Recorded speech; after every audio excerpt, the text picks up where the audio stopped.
speaking to many inhabitants of Gaza yesterday and today, I have heard the same messages time and time again.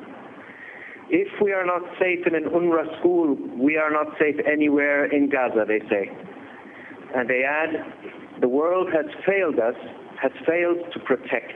Protection of civilians is an expression we do not want to hear anymore, many commented. I also call on all parties to respect the sanctity of UN premises and to exercise the highest precaution in the conduct of military operations that affect civilians in this region. That the attack on the shelter in Jabalia came only 6 days after a strike on a designated UNRWA emergency shelter in Beit Hanun caused multiple injuries and fatalities to internally displaced people taking refuge there, and making the call all the more urgent. There is another challenge in our operational field to which I want to draw attention. On 3 occasions, we have found in empty UNRWA facilities rockets belonging to armed groups in Gaza. We immediately alerted all relevant parties to their existence, and we strongly condemned placement of weapons in our schools. UNRWA is now working with UN partners to improve procedures to address such violations in a manner that does not compromise the safety of staff or civilians, including UNRWA beneficiaries. It should also be said that these discoveries do not in any way justify attacks on UNRWA facilities, and in particular ones sheltering IDPs.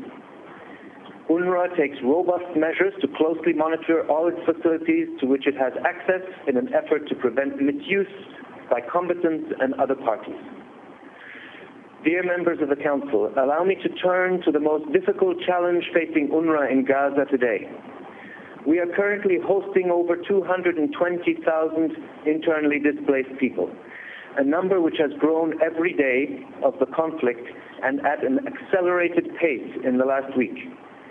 This is 4 times higher than the peak number of displaced people during the conflict in 2008 and 2009.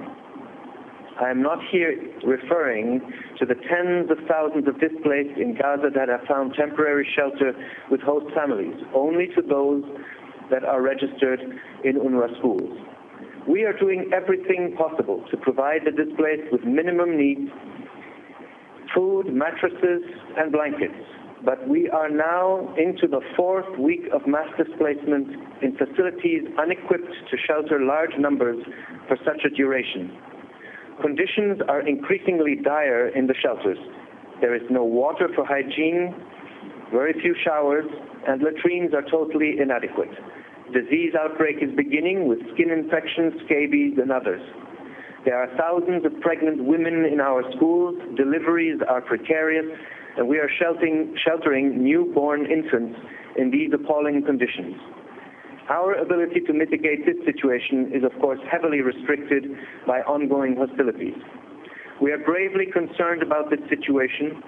Equally, we are gravely concerned about any possible additional displacement that will drive up the numbers in our shelters. With as many as 2,500 displaced people residing in schools and an average of 80 people to a classroom, we have exceeded the tolerable limits we can accommodate. It is therefore with alarm that I have received accounts of new instructions from the Israeli military to Palestinians to evacuate the Zaytun area of Gaza City and areas in the vicinity of Khan Yunis. In view of these facts and of the shelling affecting UNRWA schools on 6 occasions, I believe the population is facing a precipice and appeal to the international community to take the steps necessary to address this extreme situation. Should further large-scale displacement indeed occur, the occupying power, according to international humanitarian law, will have to assume direct responsibility to assist these people.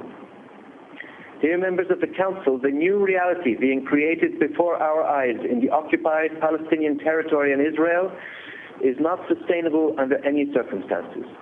The humanitarian and political costs grow by the day with each death and injury, with the continuing destruction of infrastructure vital to the life of the Palestinian people in Gaza, and with the continuing violations of international law.